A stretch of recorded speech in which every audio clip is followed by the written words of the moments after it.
I'll just put that on the big screen if that's all right. Cool. Instead, that way we don't risk the sound stuff because that'll kill us. Yeah. Yeah, that sounds good. I'll just go like this. We'll go. All right, we're up on YouTube. You can see there too. I just won't be able to reply to them typing, but that's okay. All right, so here we go. Let's go like this. Let's get Amity on the screen.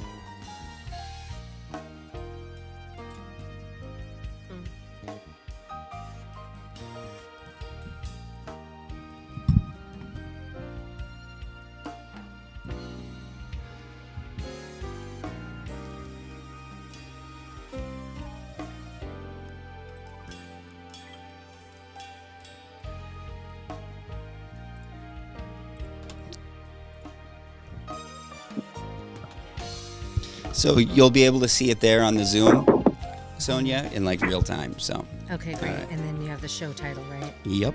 So awesome. Then we'll go like that, and then.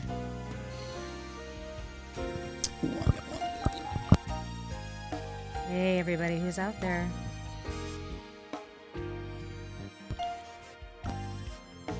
That, and then. Oh. Hey, everybody who's out there.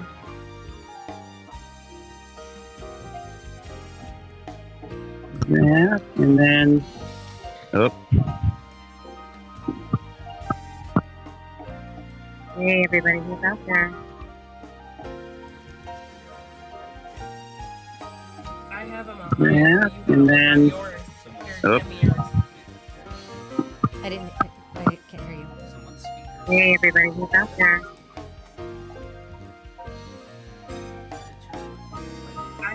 Yeah, and then. Oh. There. We got it. It was this one. It's down. And, oh. I didn't. Okay. Do you know how to get the comments on here, though? Yeah.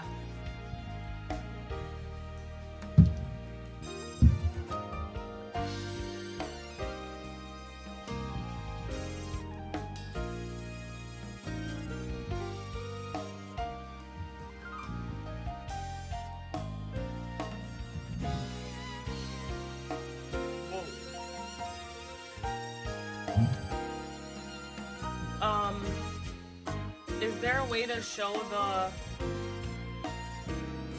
comments for the live? He's gonna put it up there. Oh yeah, because it won't pop up on here. Okay. Hold and swipe left to read. There we go. Got it, but it's tilted. It'll turn. Okay, it won't, because there we go. Do you really want this still?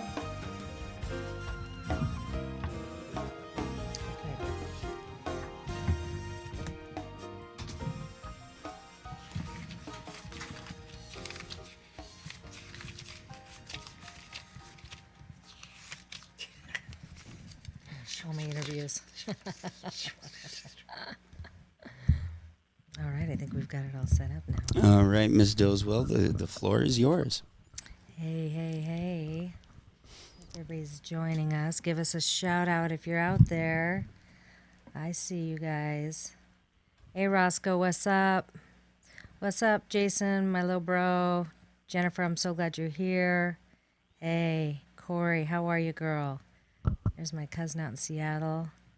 Glad you're here. Deborah, what's up, Marilyn? Love you too, Jason. Love you. Love best podcast. Kelly Day, what's up? Glad you guys are all here. I'm going to multitask here, okay, you guys? All right, we'll go ahead and get started. There we go. I see you, Amity. Hey, everybody. This is Sonia Doswell. Welcome to the Solminod Show with Sonia. I'm so glad that you guys are here today. Do you guys realize that this is our 10th anniversary for the show? It was 10 years, July 7th. of this year, 2020, was 10 years.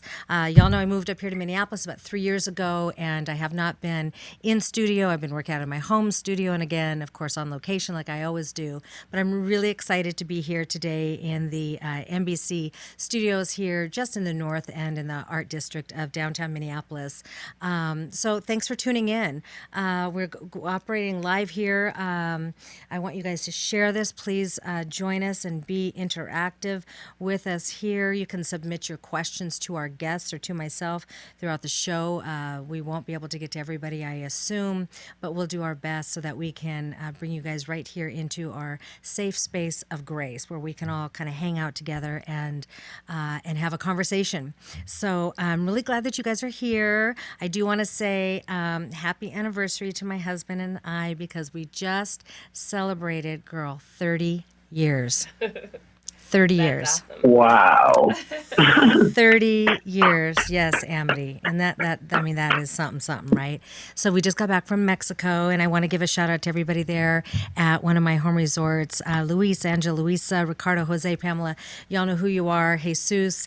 I will be coming back down there on my girls' trip in 2 weeks, so I will see y'all soon. I love you and God bless you, and please give my love to your family. So I'm looking forward to spending more time with all of you guys. I do want to also say I hope that you guys are all faring well in this COVID climate. I know it's been a little cray. I know it's been challenging. It has really worn on people physically, mentally, emotionally, and spiritually. But you guys know I'm always here to encourage you. And, stay plugged in, stay attached. Don't step away. Don't pull away into seclusion. Stay plugged in whatever way that is healthy and productive for you. Stay plugged in with your loved ones, and remember that together we can and together we will. We will get through this, and this too shall pass. We will get through this together. And I know with the whole political climate, things have been really crazy. I realize that. I recognize that. You guys know I've been recording on and off for quite some time. But, as for me and my house, we shall serve the Lord, and I'm so grateful that my focus is always on Jesus. My focus is always on God. That may not be where you are at, and that is perfectly fine, but I don't want you guys to get so caught up in the doom and gloom of the day, whether you voted for one or you voted for the other party or whomever. We can all heal together as a nation. We can all come together side by side and shoulder to shoulder and lock arms and lock hearts together for the good and for moving forward productively here in the United States of America, because we have not yet met where it is that we are to be. We've not yet attained the goal. We have a lot of work to do. And again, together we can, and together we will. So stay encouraged. Remember to be kind toward one another. Extend grace one to another. I do want to just also mention, I received some very sad news yesterday, and I just want to give a shout out. Y'all know I was an international flight attendant for Northwest Airlines for 21 years, and we just learned that we lost a colleague, Jed Wood. He flew for Northwest Airlines for many years, which is now Delta. He was just in a couple classes ahead of me, and he's touched a lot of lives. He was healthy, fit, and strong. He was a bright light, and he's left behind so many who love him, his family, his colleagues, his loved ones. He's flown around the world, and wherever he went, he was a light, and he was one who just brought such joy and love and laughter to every situation. So we trust that he will rest in peace, and I just want you to know that all of our prayers here at Solminod are extended to all of his loved ones. So I just want to take a moment to mention that. Today, we do have a couple guests here I'm going to share with you in just a moment, but going forward, I want you guys to know that very similar to what I had done years ago, I will be recording right here out of this studio at noon. We'll record and we will stream live every Wednesday at noon. So I hope you guys grab your cup of coffee, your glass of wine, whatever it is, whatever time of day it is in the world. But come and join us every Wednesday at noon for the Solminod Show with Sonia. Follow us on Facebook. We are there on Solminod. We have our YouTube channel, of course, and Twitter, and we have our Instagram page. So follow us, you guys. You know that we have guests that are coming with inspirational stories. They are motivators. They are encouragers. They are overcomers. And many people have overcome so much adversity. They are successful in so many different areas of their life. And on the Solminod show, I, especially even with the professional athletes, I don't even like to talk so much about their accolades on or on the court or on the field, but what is it that they overcame? Who was their motivator? Who was their encourager? What inspired them? Because they have incredible stories. We have doctors, we have attorneys, we have beauty segments that we do, health and fitness segments that we do. We tap on the environment. We have spiritual segments that we do. We have ministers that have come and spoke. We have professional musicians. It's a myriad of individuals, especially embracing a lot of charities out there. And so please come back and join us every Wednesday at noon right here for the Solminod Show with Sonia. But before any further ado, I have two friends that are on with me here today in Minneapolis, and I would like to introduce all of you here at Solminod to Ashley Quinones with Justice Squad. Ashley, welcome to the show. Thank you. And I also have joining us via Zoom is Amity Dimock is here with us. Welcome to the show, Amity. Thank you. If you guys have been tracking and following Solminod, you know that you have seen me with both of these individuals many times for the last 7 months, and I have nothing but a great deal of respect for both of these women. Talk about high achievers and overcomers. You're looking at two pretty amazing women right here. So we're going to talk to them. They have unique stories to share, but a wealth of information that is valuable information that I want all of you at home to capture. Please share this feed with everybody. We are streaming live. This is not being altered or edited in any way. So without any further ado, we will go ahead and get started. Ashley Quinones, like I said, welcome to the Solminod Show with Sonia. I'm so glad that you're here, sis. Thank you. Yes. I'm happy to be here. Thank you. I know we've talked many, many times, but this is the first time here in this studio. You have a unique experience, yet something that is in common with Amity and hundreds of families across the state of Minnesota and literally thousands of families across the United States. I know that we are at a sensitive time where you can't actually share too much information, but there is some very important and valuable information that our viewers need to hear. So you were married to Brian Quinones. And unfortunately, he died at the hands of police officers 14 months ago, right here in the Minneapolis area, in the Twin Cities area. And I'm so sorry for that. You have a son, and you were married, but we want to hear about Brian. Tell us about Brian.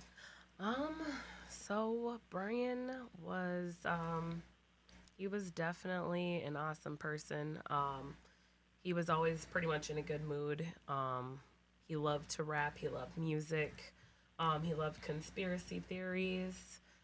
He was an artist. He did canvas painting and like customizing of shoes. A lot of poetry. Anything that was really artistic was kind of his vibe.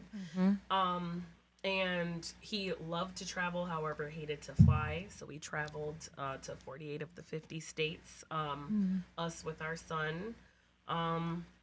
He loved hockey games, even though my son was the only person, Puerto Rican we ever seen on skates. And, but he loved everything about it. He would go to all of the practices and even scrimmages because he just was so excited that our son was in an organized sport because he never had that opportunity as a kid. And yeah, anything family related, totally like, took care of his whole family. His mom, his dad, his siblings, they heavily relied on Brian, just like me and my son did. So yeah, he was like literally the sense of humor, memes, very into specific, conscious rap or conscious poetic type things. He would read like 4 books at a time because he said that it was proven that it made you retain more information. So he would read 4 books at a time. Wow. But yeah, he absolutely loved he loved everything that evolved around his family, and he was a really good man. Period. That's it. And how old is your son now? 13. 13 years old, and Yep. he doesn't have a father. Yep. What can you share with us about the night that Brian died? I can share pretty much that. Well, me and my son, we were there that night. So it's hard for us to talk about certain things only because we were witnesses and it's case sensitive. Yes. But I would just say for sure, it really changed my perspective on law enforcement in general. Just physically watching them do things that I know they shouldn't be doing. And then also all the other entities that come that do things that they're not supposed to do. So I kind of watched firsthand how they all kind of, do things and how they really make it look and seem the way that they want it to be firsthand. Other entities, like what types of Like of the sheriff's, services? like the sheriff's department, the ambulance, the ME, the medical examiner, the people that come out and observe and do things on the crime scene. Just very sloppy, and it didn't look like they've done it before. So it just, I have to say it was just very like an out of body experience, I guess. If you ever watch like Law and Order and Criminal Minds, all that kind of stuff, that's not at all what happens. Yeah, they're pretty sharp on that show. They are. It's not like that at all. The fact that there's nobody in charge, they don't know what they're doing or who to talk to. The way that they relay the information, they don't, and there's nobody who has the answers, and it's because, they got to come up with things to make things to say back. So it's just, I would say that was the most eye-opening. It was that they had no regard for human life, that they didn't care that his body was out there for hours uncovered. And, a lot of people were out there. And just the way that they handled him and handled us, and then also the people who were around, it was just barbaric, I guess, over militarized, very dehumanized and not sensitive to the situation at all. So it was just very tacky. And I'm sorry about that, and I understand that there were a lot of witnesses to that. That seems to be a common theme that we keep hearing over and over again. How their bodies are just laying there open. I mean, I think of young Mr. Brown there. His body was out in the street for how long? Hours, yeah. Hours, just right there in front of the community. And it is so dehumanizing and just lacks so much sensitivity and compassion. And I'm sorry. And what about in the days after that? How was the communication with you and your family, and the respect that was extended to you afterwards? And how were you treated by these different entities? There is no respect. I guess once the officers are involved, you're automatically guilty right along with the person that they took. So they're not talking to you to be kind. They're talking to you to wrap yourself up and basically use your words against you in the court of law. So they're not, there's So no... as if you're on trial as well. Correct. The whole time. Even still. Like, you can't talk to them at all. And I would say they went through great lengths to try to get different statements from people. And then even the statements that they took, like, they decided what they were going to pull out of each thing. So even that is not even accurate. Even for, like, the witnesses that were there and stuff, They really So it's not the full story. correct, yeah.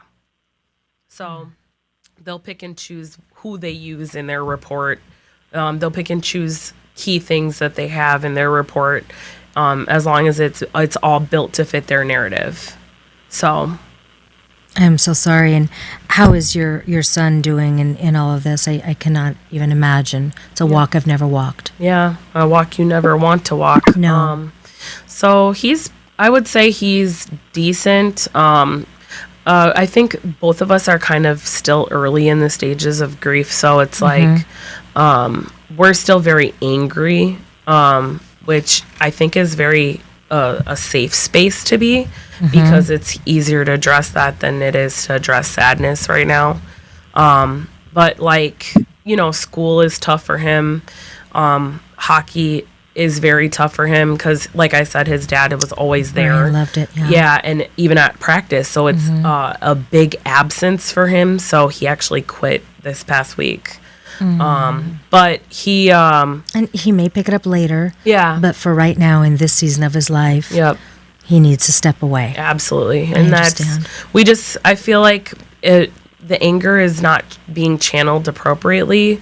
Because like in hockey, I guess he's quick to anger, and then Sure. it's just not it's not fun anymore because it's not what it should be for him. Sure. Which is valid. So it's about even with school, he couldn't focus. He was getting bullied a lot in school because not only does the police treat us like crap, but so does the community, because they automatically assume that our loved ones get what they deserve. So then they start to bully the family and harass the family, even in public. And we live in the city where he was killed. So even the kids will say things like, oh, they should have killed you and your mom too. And, oh, that's what your dad gets. And laughing at him and talking about all the things that they shouldn't be talking about when he's trying to learn at school. So he doesn't get the support that he should. He doesn't get this. We don't get the support from other people if you would have lost your loved one in Right. any other fashion. In any other fashion, correct. Correct. Right. Your child is a victim, or your spouse is a victim of a DWI, or of a murder, or of a house fire, or a sickness, or any other ailment, any other form, the support pours in. But if they die at the hands of law enforcement, there's no support. correct. They automatically treat you as if you did something as well. So, yeah. I'm so sorry. That's terrible. And this so many things as you're talking about here. This is a common theme from what we're hearing. We have all come together here since George Floyd was murdered there at the George Floyd Center there in the intersection, and ever since then there were so many who do have hearts of compassion and do have that fight and that urgency to rise up and to do something, came out into the streets. And that's where I met you, Ashley, and you, Amity, and Delshia, and Matilda, and Mia, and Tashira, and all of the other families, Danielle, all the rest of the families. And as time went on, it wasn't just the families and your personal friends. More people began to pour out from the community, allies, supporters, who became activists, or activists even from other cities who came together. Not so many from these entities that you're referring to, but fellow citizens who do have empathy and compassion, and that anger to rise up and to do something to make a difference. Amity, I want to transition over to you. Share with us a little bit of what your story is with your son, Kobe. First of all, tell us about your baby boy.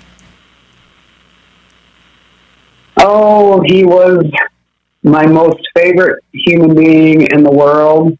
He was my first child, and that makes him the first love of my life, because I don't think a person understands true love until you have a baby.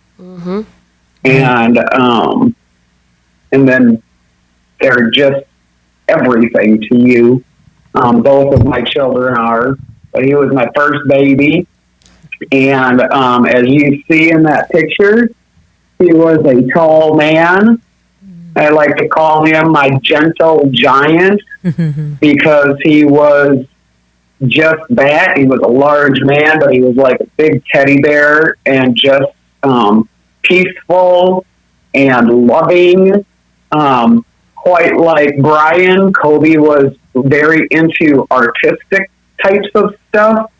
He was very into horticulture and liked to plant lots of things, trees, flowers. He spliced lilies. One of these days you'll see this finished, but this is actually one of his lilies that were spliced and will be a part of my sleeve in honor of him. He liked to do crafts. One of the things we liked to do together was crochet. We liked to crochet blankets together. In fact, after his murder, his dad, my ex-husband, found a partially finished blanket that he had started for his cousin.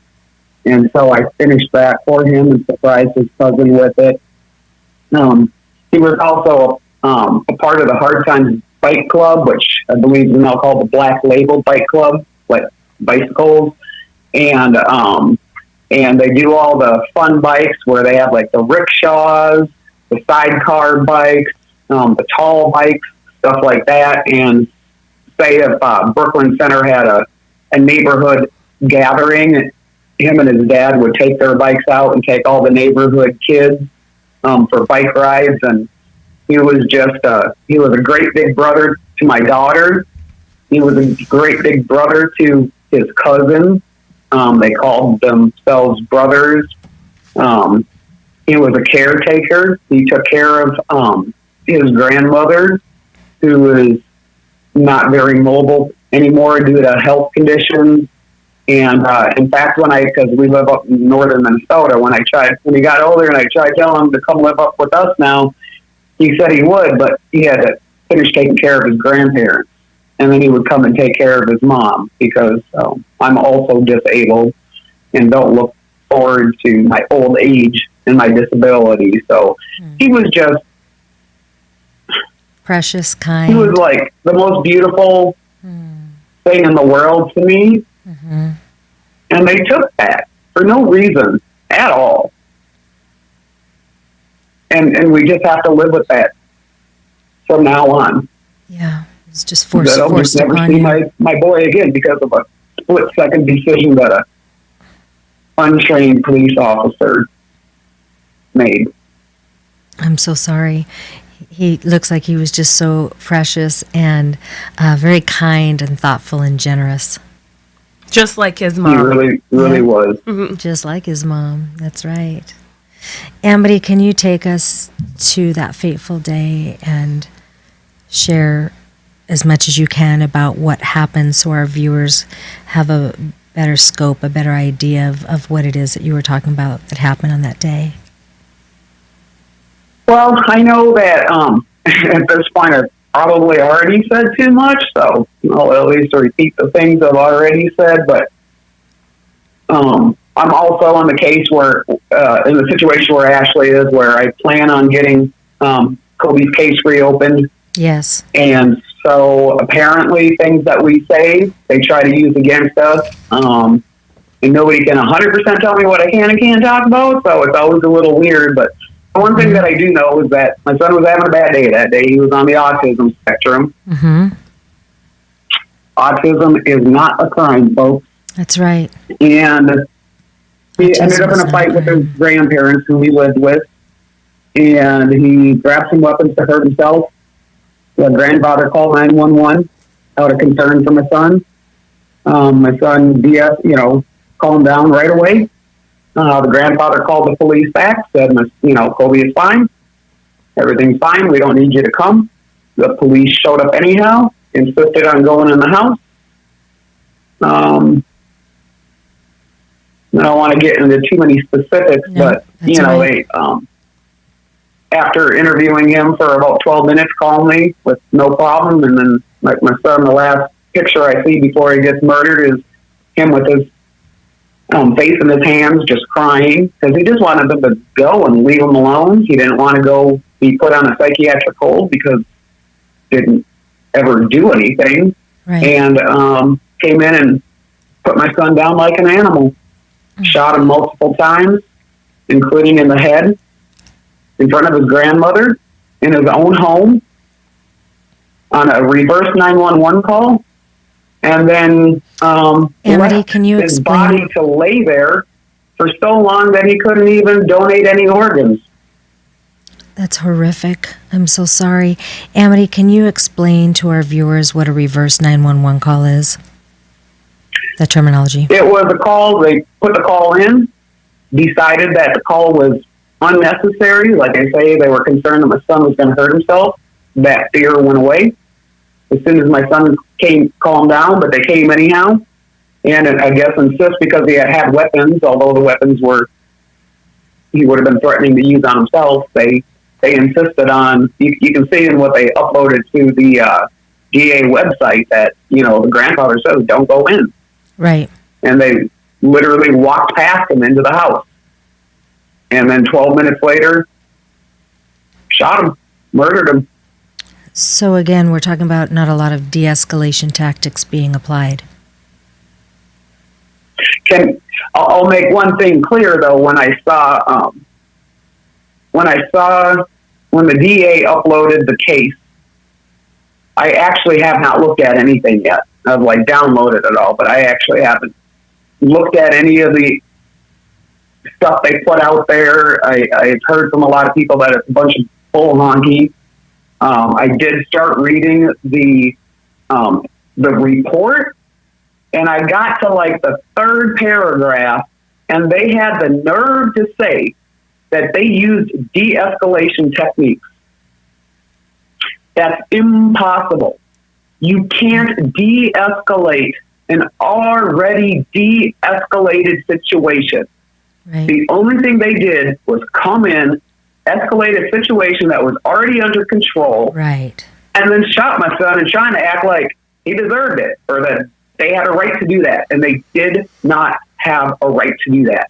And if there's a situation where there's a family that has a mental health person or a person on the spectrum, the family or the caretakers should be the ultimate deciders in what needs to happen. They're the ones who know how to deal with them. They're the ones who know what the person's ups and downs are. They're the ones who know what their triggers are, what will calm them down, and what they need. You got a police officer come in and don't listen to what the family is standing there and tell you. They made a call and reversed it. And then when they came to the house, they still reiterated, everything was fine. Please go away. Right. That's And the pretty fact clear. that they don't respect that knowledge is absurd.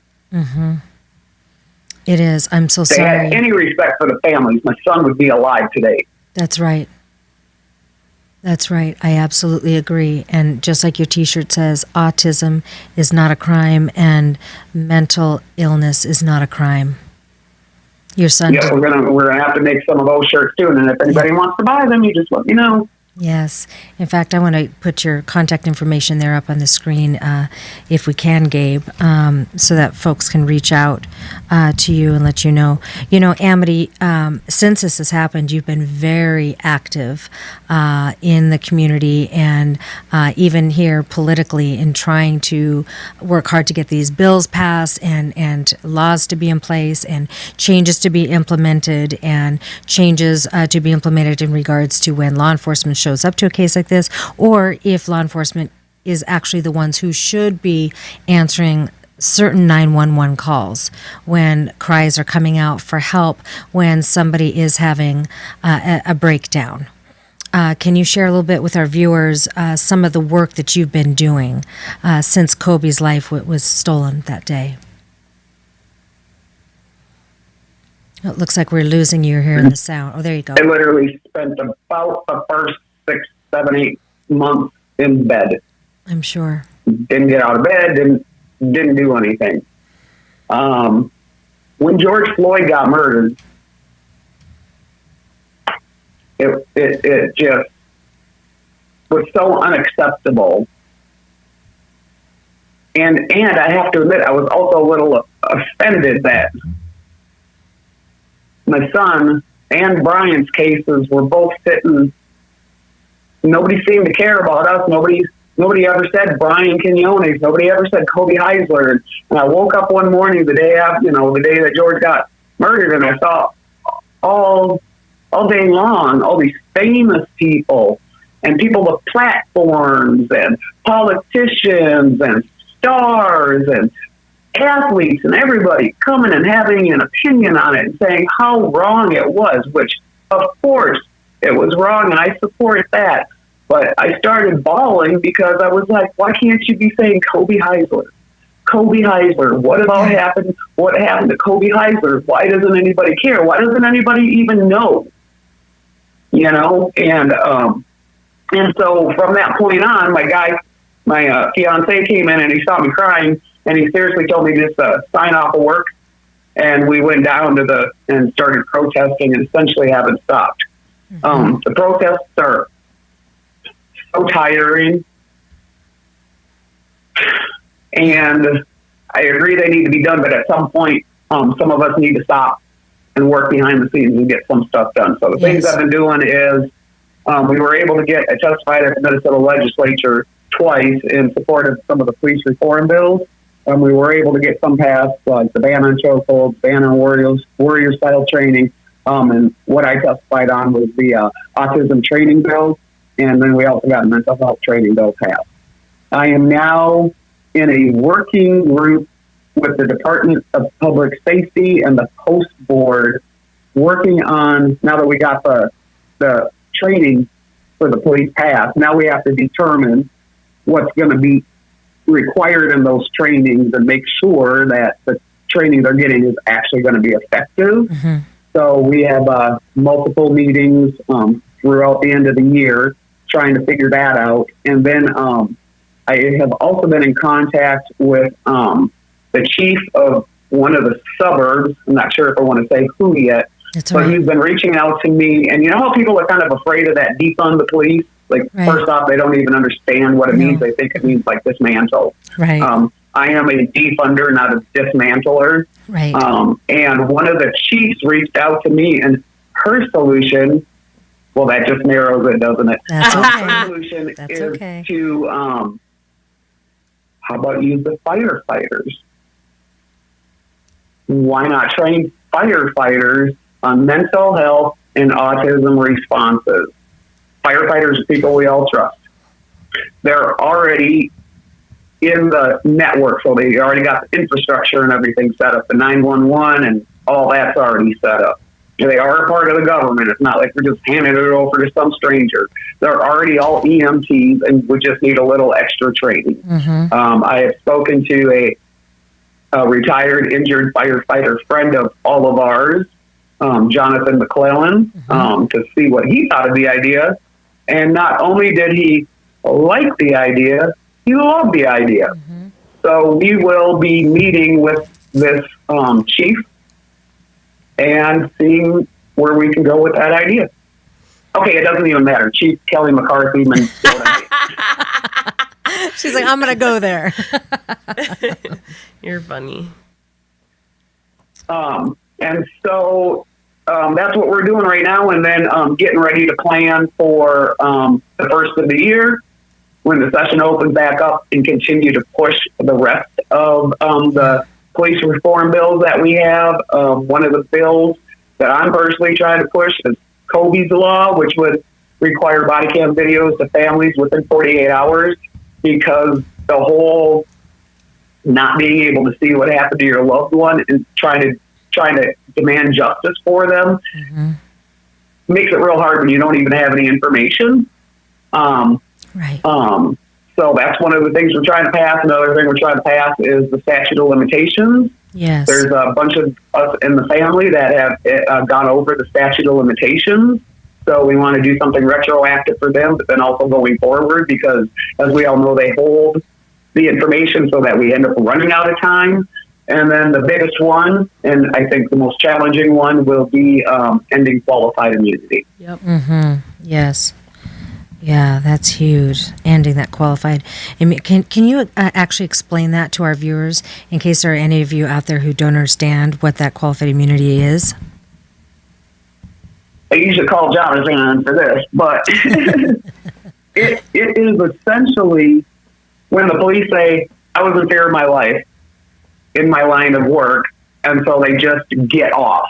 But they cannot be held responsible because of this qualified immunity. Now, my understanding is qualified immunity is case law and not statutory law, and that needs to change.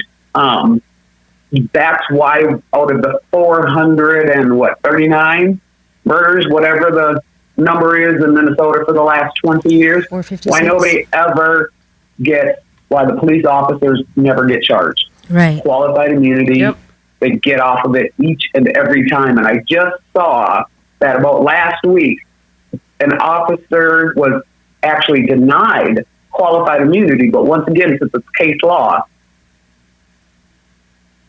a person later would only ever be able to have that happen if their case pretty much was exactly the same as the case that was already decided. Bottom line is qualified immunity should not be case law. We need to get something on the statute in relation to that, and something that isn't so open-ended, because it really is essentially right now, I was scared, so I shot. Well, guess what? They seem to be scared in each and every encounter that they have. Yes. Yes, I agree with you. And, you know, Ashley, when we went to the governor's mansion, we did bring this up with him, and he did go over that with details. And we are hopeful, of course, for January when we can really roll up our sleeves and get to work. I commend you on all the work that you're doing, Amity. You are making a difference. You are bearing much fruit.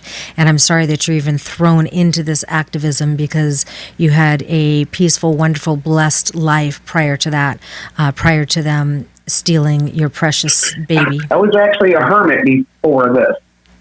So the fact that I'm even leaving my house on a regular basis, interacting with people, I literally was a hermit up north for the last 15 years. So it's my life has literally changed in multiple ways.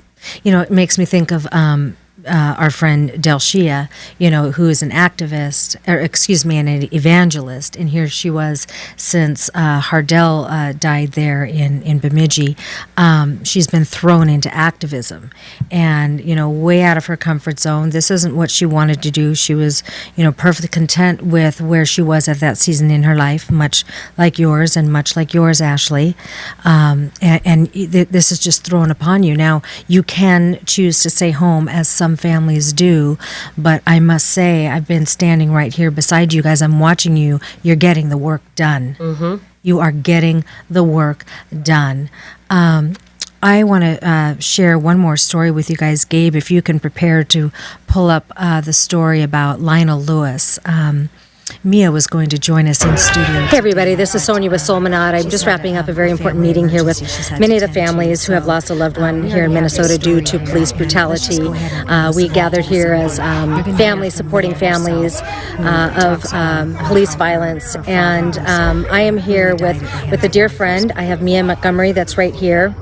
And she's going to just share with you briefly what happened to her father, Lionel Lewis, in Hibbing, Minnesota. So, honey, go ahead. All right. So, my dad was murdered July 14th, 2002.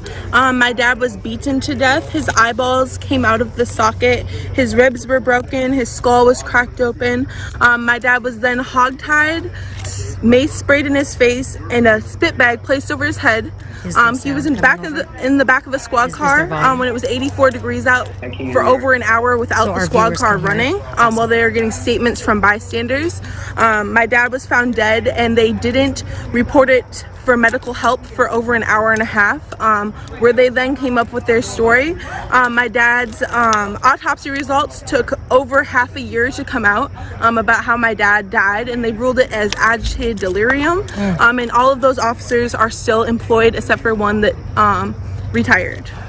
And honey, isn't there a petition that's out right now? Yep, so I have a petition. It's called Justice for Lionel Lewis on change.org. You can find it on there. And so we want to get that signed, you guys, just as many signatures as possible.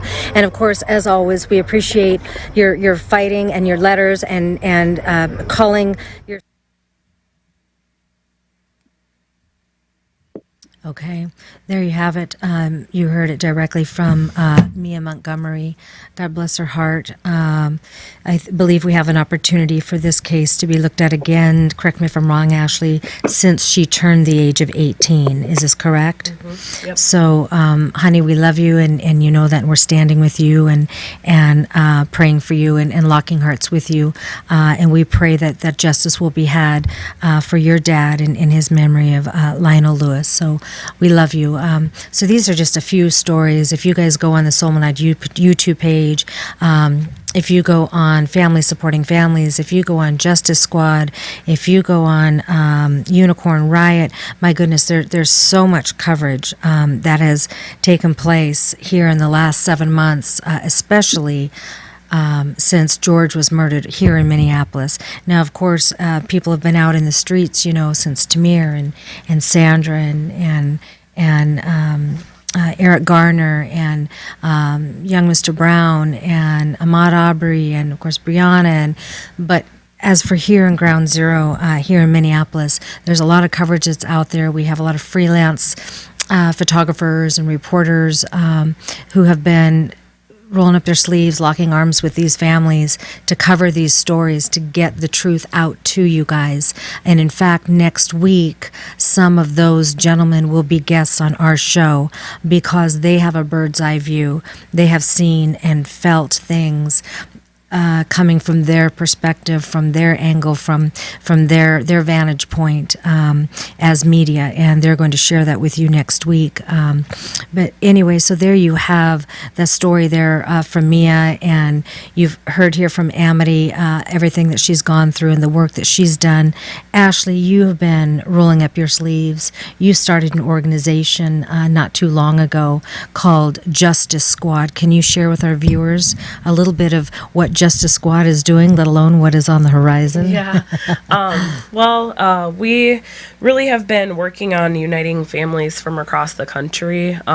We had a Mother's March in July, which you were awesome part of. Thank you. We brought over 100 families who lost loved ones by police in this country together to get to know each other and know each other's stories, and then also to figure out how we could better support each other and or what we feel like is really lacking. And now, since I got all of that information over the summer, I've really just we've expanded greatly. There's like 150 people that are now like volunteering with the organization.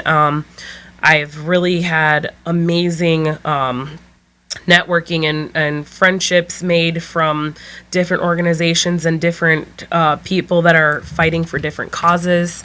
Our mission is dismantling all systems of oppression while healing the community, one resource at a time. And I think that healing goes into a vast it's very broad, so you can do a lot of things. Sure. Healing classes will be coming up on the website starting in December. Okay. And then I have quite a few healing organizations and or businesses that have now partnered for grief counseling and also like natural holistic healing as far as like crystal therapy, sound therapy, Reiki, chakra balance, those kind of things that will be published on the website literally by the end of this week. And so I've really been just networking. I've been traveling high and low across the country, getting in touch with different families. And another really powerful person that I met just recently, I went to West Palm Beach for an event, and I met Mayor Bishop out there, Masters, and he really, they're doing such great work over there in Florida, in West Palm Beach in particular. Corey Jones was murdered out there by police and his family. Sheila Banks is working tirelessly. I linked up with the Trayvon Martin Foundation, and they're working tirelessly, and they work hand in hand over there. And I met Yusuf Salam, who is one of the 5 exonerated boys that from the show on Netflix, When They See Us. He's doing amazing things as far as being falsely imprisoned and incarcerated, and he served 7 years unlawfully for something he never did as a child, and they were in maximum facilities. Central Park jogger case. Yep. And so it's just getting to know these people and caring that there is injustice, even in schools, the school to prison pipeline system, the medical, big pharma is huge. And just making sure that you're aware that it's not just the police on the streets, but it's also how they're letting inmates die of COVID and they're not getting the medical attention that they deserve. So making sure that we're encompassing and being supportive to all people. And I feel really honored that people trust to come to me with issues. Sure. I have a lot of police officers that are actually reaching out. Wonderful. That are saying that they don't feel safe or that they're uncomfortable in their profession and in their workspace and are confiding in and coming forward. And I think that it's becoming a safe zone for a lot of different things that aren't talked about. So there's a lot of things that we're working on, but we're trying to really be paying attention to detail, and we're working on Journey to Justice right now. Yes. Lavish is going to Louisville, giving the families a platform along the way so that everyone can hear what's going on and not think that these are isolated events, and letting the families speak for themselves. And then also explaining how the community around them can support them and maybe bring awareness even in their community as to who's next door that you might not know and what they're going through. Yes. That's right. And it is, and Justice Squad is doing a great job. Solminod and Justice Squad have partnered on many different projects here in the area. They're doing a great work. Again, this is just, almost put upon her this new life, and Ashley has been thrown into this and is learning uber fast to try to figure out how this all works. But it's about having these difficult conversations, and it's offering support. And it's extending a hand, and it's dropping knowledge. A lot of people, still continue to deny that systemic racism exists, and I love to cover these different points. First of all, there's the racism in law enforcement, and then in the prison system, and in the judicial system. And Ashley had said the school to prison pipeline. I like just to keep the P in the P, the preschool to prison pipeline. Then we have the healthcare system. Then we have the education system. Then we have in politics overall. And let's not forget about the church system. Amen. Okay. And like I keep saying, you guys, God is dealing with his church. God is dealing with his church. We need to be like Jesus, keep our eyes on Jesus, stay focused and stay the course, and lay aside our differences, or sometimes they are actually strongholds, and it might be implicit bias.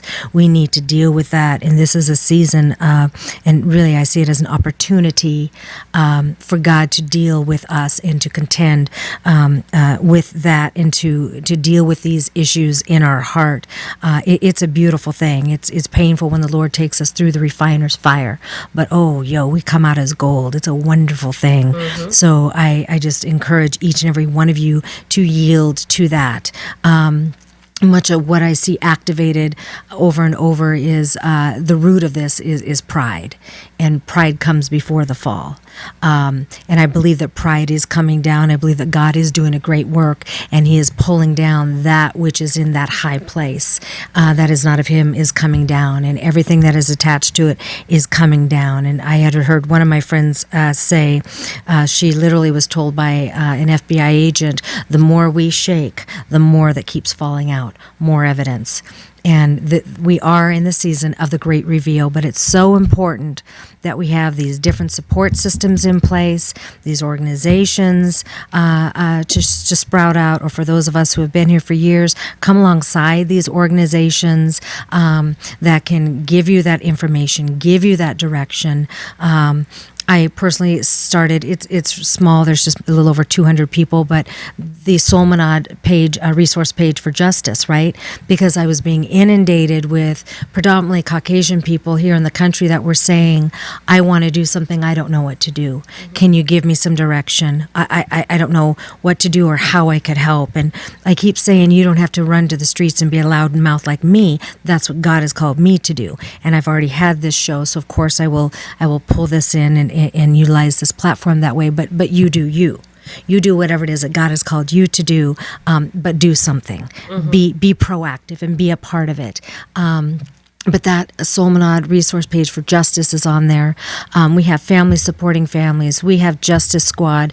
Delshia Perry has started her new organization. Be Their Voice. Be Their Voice. I'm working with another national organization called Every Case Matters. There is Take a Knee Nation. There is, my goodness, there's so many organizations that are out there. But Black Visual Justice. Yeah. Grassroots, Sean King's organization. There's so many that are out there. So And I would say challenge yourself to get to know what's going on in your area and or follow the families, because the families of the victims themselves, the survivors, are the ones who need the most support. And I feel like a lot of these other bigger organizations overshadow, and we never get the help that we actually need. So we end up, getting nowhere. Right. And that's where spinning your wheels almost, because so much of the work that these families need to do, it is incredibly expensive. Just their whole fight with all of their attorneys and their legal expenses, let alone in many of these households, it was the one who provided for the family who is taken away, and so now you're left with limited income, and let alone that they're traumatized and they're mourning and they're grieving and they're scared, and some are even being harassed by law enforcement in their homes and out in the communities where there are. So you want to get behind these families. Gabe, if you can put up on the screen contact information for Mia Montgomery, if you have that. If not, you can reach out to me at Solminod on my website, and I'll give you that information for Mia. And also for Amity, we have contact information for Amity. I know she's a huge proponent of Autism Society of Minnesota, but you can help these families directly, support them directly in many different ways. We have Justice Squad, and you can reach out to Ashley Quinones, and that information is up on the screen. And Mia is VP. And Mia is VP of Justice Squad. There you go. One thing that I know that we've been talking to the governor about, you guys, is mental health care support for the families, Amity, and I know you've been key in that, and we talked to him when we were at the mansion last month about that. But things like that, this support should be offered to these families. This is all about these families and what they're suffering. And yes, we don't want to have more families added into this pathetic, painful club that nobody wants to have carry a card membership to. But the ones who are there right now, they need your support. They need your prayers. They need your help in a myriad of ways. If you specialize in grant writing, if you specialize in law, if you specialize in many different areas of service, please reach out to them. Reach out to us here at Solminod. We can put you in touch with these families, and they can let you know how you can help. There are ways that you can donate financially, so those funds can be put into the different areas of need. So, and that's where I also don't think people realize. So there is a Minnesota Crime Reparations Board, and it is for people who die in the state of Minnesota, and every state should have one. Yes. However, our families are not qualified for any of that assistance. And why is that? That's because they were killed by the government. So we don't get funeral bill assistance. We don't get mental health service assistance. We don't get payment for the kids, where normally, like, if my husband would have died any other way, we would have had part of his funeral bill covered, if not all. We would have had financial assistance for our child, and then they would have had spousal support as well, and they denied us for everything. So any family that lost their loved one is automatically disqualified for all of the services that everyone else is qualified for. Secondly, for these cases, in order for us to be on a level playing field with the police, to be at least come to the fight equally prepared, it costs each family roughly $150,000 for special witnesses, expert witnesses, people that can, the software that we need to get into their systems, because they have them encrypted. So they make sure that they protect themselves at all costs, and they know that generally we're not going to be able to afford it. So it's going to cost Kobe's family roughly $150,000 to successfully get all of the different moving parts that they need to contribute to at least give them a fair fight in their case. It's going to cost me the same. Minimum, $150,000. Just to pull apart the encryption software for the police's database is $55,000 on starting, and that's what is tricky is, like in my case, my husband was killed by 5 officers, so you have to keep in mind that some of these fees are going to be times the amount of officers that are on duty or that are involved. So it's not even reasonable for us to think that we can even come with a third of what they're bringing to the table, and that we're already starting off so far behind.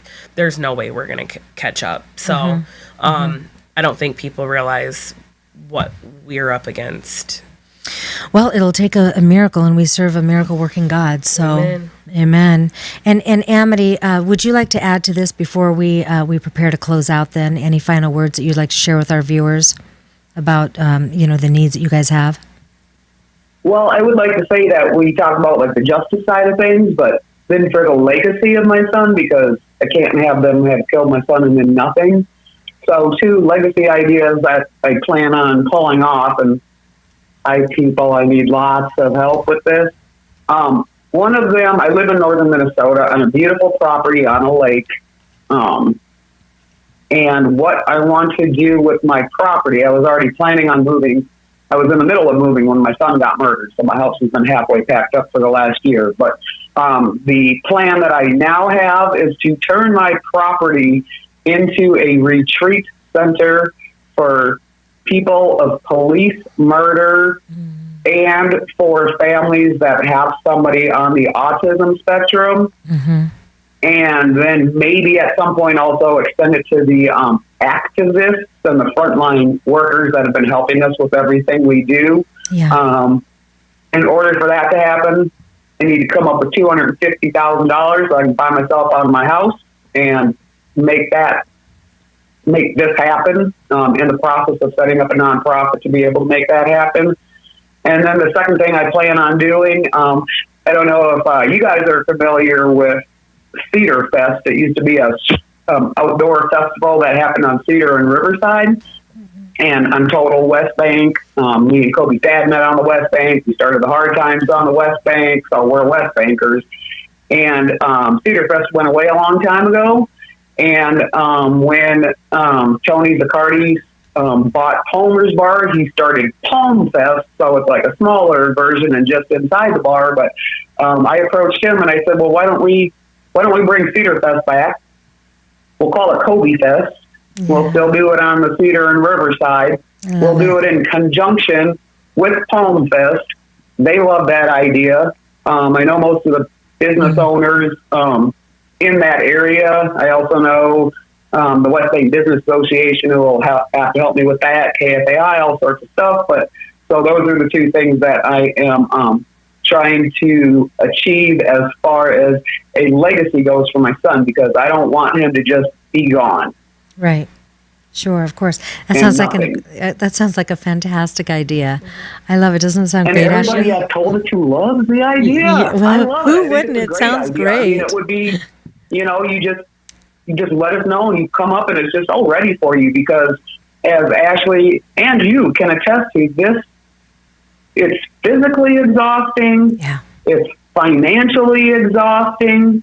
It's mentally exhausting. And a person might say, well, then why do you keep on doing it? And my answer to that is because that's all they left me with. Yep. Yeah. Yes. I have to do something for my son and he's not here. So this is what I have left. That's right. That's right. Well, it sounds like a fantastic idea. I think that would be such a blessing to so many that are out there. And, I hope that this show will be shared in the highways and byways and we'll just cross states and cross the Atlantic and the Pacific as well. And, there is somebody out there who can literally just cut a check. You can cut a check and her vision can become reality.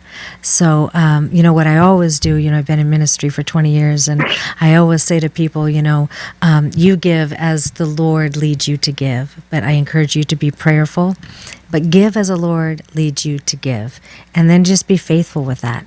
And you watch and see the fruit that will come from that. I think that's a beautiful idea, Amity. It's a beautiful idea.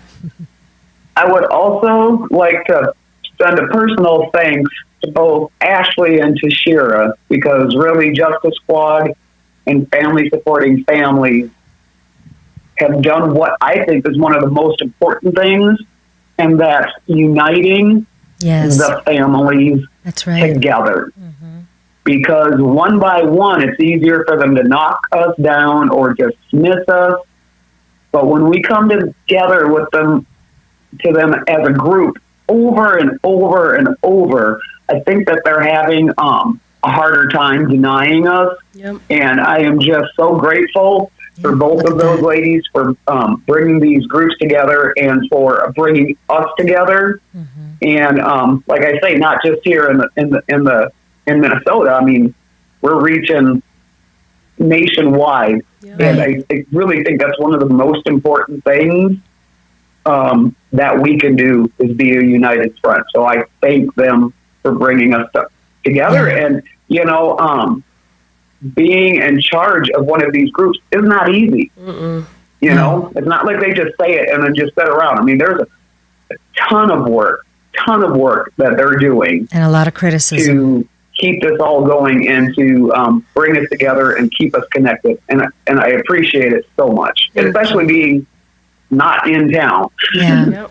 Yeah, she's about 2 hours north of us. So, yes, Tashira Garraway with Family Supporting Families and Ashley Quinones with Justice Squad really have been the unifying force that have brought all of the families here together. It has been a beautiful thing. And, they say united we stand and divided we fall. And look at these pictures that they're putting up now. There's Tashira on the right side of the photo.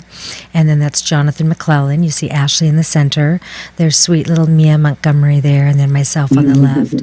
And here we are at... that is at Justin Tigan's. Justin Tigan's. That's Tashira's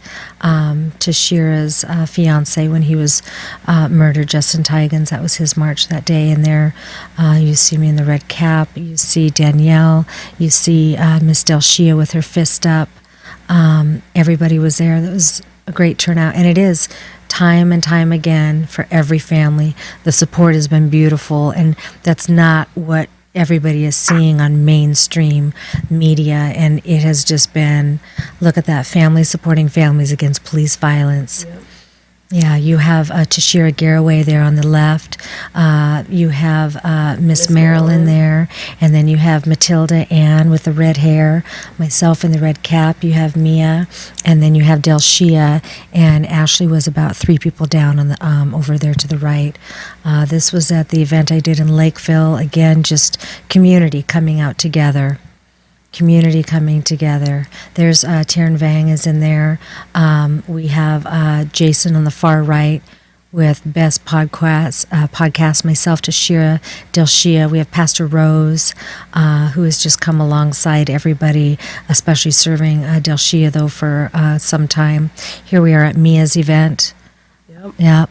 All the families coming together, and you guys, this is what needs to go out. This is what we want everybody in America to see. This is what we want the world to see. These are peaceful protests. It's a beautiful time of solidarity and unity. They are well organized and well structured. All of this doesn't just come together. People don't just say, hey, show up on 1st and Maple at 5 o'clock, and people just show up. This is well organized here. I mean, you have the music, and there, look at my sister Amity right there sharing her story once again. Over and over again, these families are sharing these stories. But there's a lot of good that's coming out of it, and that's what we want people to know about, is the good that's coming out of it. We want them to know what the needs still are, and there you are, Ashley, leading that shout out right there at that protest, in that march, and where it is going forward. And so you've heard the talk about getting rid of the statute of limitations, getting rid of qualified immunity, reopening every case. Every case, mental health care provided for all of the families. For all of the families. Is there anything else that you guys would like to share with our viewers here before I sign off?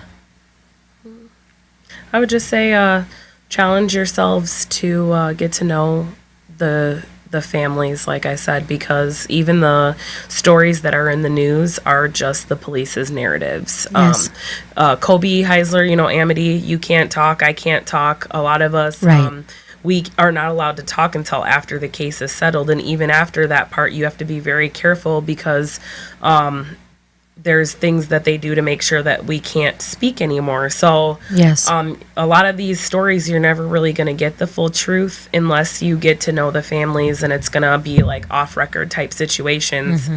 We have to be protective and hold the integrity of the case. That's the main focus for us. So I would just say, challenge yourselves to get to the bottom of things yourself. You can read these reports, you can watch these videos, you can see what the families are kind of saying, and you're going to see all of the different things that show you, like, that's not actually what happened. Right. So just stop looking at these people as suspects and start looking at them as humans, because there's people that love them, they're missed, and they were important. And we're out here fighting so that you never have to join us. We can never bring our loved ones back at this point. We're trying to save people that will never be able to say thank you to us, and that's all that we need. So that's all I have. That's right. I do want to also add, a lot of people think that you guys and even myself and so many of us that are like-minded are anti-police. I don't know if you guys are aware, but many of these families are coming with backgrounds of law enforcement within their families. Yep. So none of us here are anti-police. We are anti-police brutality. Correct. And anti-police corruption, and to be clear. Making sure that they are held accountable. Held accountable. The whole point is, any other profession, you just would like be we held all accountable. Are. That's right. Mm-hmm. So we want it to be equal. Any other profession gets held to a higher standard. Yes. And this is the profession that has the least amount of training. So when we're talking about other professionals being held to a higher standard, like attorneys and doctors and stuff like that, we're talking about people 8-10 years of education. And I don't know what it takes to be a police officer, but my understanding is somewhere like 1.5, 2 years. Yeah. And yet they're the ones that are held to the lowest standard out of all of our professionals. Right. Right. I can tell you, even just in the career as a flight attendant, we must be not only company compliant, but FAA compliant. And there is no give. There is no give. They can slap a $20,000, $30,000, $50,000 fine on you like that. And in certain cases, it's a one-time strike. You are terminated. You are held to the highest of standards when it comes to FAA regulations. It is no joke. Most other jobs. And as it should be. Yeah. Yes. And the other thing is, this is the only profession where you're not going to be, even if it's a good shoot, or whatever, that there is no retraining, there is no reprimanding, there is no accountability for anything to even say, hey, next time, instead of killing this person, and you could have done this and this and this, which is then also how we have police officers who are serial killers, because once they get off, they're put right back on, never to be corrected, never to be given any other advice or help or reprimanding of any sort, but and then they end up killing 4 or 5 people. Look at Derek Chauvin. So I mean, one of Kobe's police officers has a not a police shooting, but a deadly force murder case from 2017 still pending. One of the ones that one of the actual shooters in my son's case. Yep. Yeah. And that's how they keep the ones that do kill have like almost, I think it was like a 90% statistic to actually kill again. And they're not being helped when they have PTSD. They're not even allowed to acknowledge that they have mental health to get help. So then they come out here and terrorize the community. Yeah, and I understand they also tend to have the highest percentage of complaints from the community with overaggression and violent behavior and excessive force. Yep, excessive force. Yeah, and there needs to be support for them as well. And like in many other jobs, if you do have some sort of an issue, especially when it comes to mental illness, there is support for you within your company or within your union. But instead, it's just kind of swept under the rug, and they just continue to move on and over offend. Very robotic, or, repeat very offend. Dehumanized and desensitized. That's the problem. Yep, exactly. Well, this is definitely a conversation to be continued, as of course we will off camera, but we need to do this on camera again. Amity Hunt, thank you so much for taking the time out of your busy day to join us. Thank you so much. Thank you both. I love you both. Love you too, Amity. I love you too. Thank you so much for being a guest on the Solminod Show with Sonia and Ashley. Thank you too. I know you're completely slammed right now with so much to do, and I thank you for taking the time to come out and just to share this truth and your wisdom and your experience with our viewers. So I thank you ladies both very much. You know how much I love you. I'm standing here with you, praying for you every day. Thank you. Yeah, love you guys. Love you too. Hey, you guys, we will be here next Wednesday with Freelance Media, who has been covering so many situations as it pertains to racial issues and racial reconciliation, even homelessness, some political issues. They have been out there on the front lines, and they've been covering these stories. They've been at the protests, they've been at the marches, they've had bird's eye view and VIP media access areas. They will be joining us next week here on the show. So we'll see you next Wednesday right here at noon on the Solminod Show with Sonia. So y'all stay blessed, and whatever you put your hands to do. Until next time, ciao.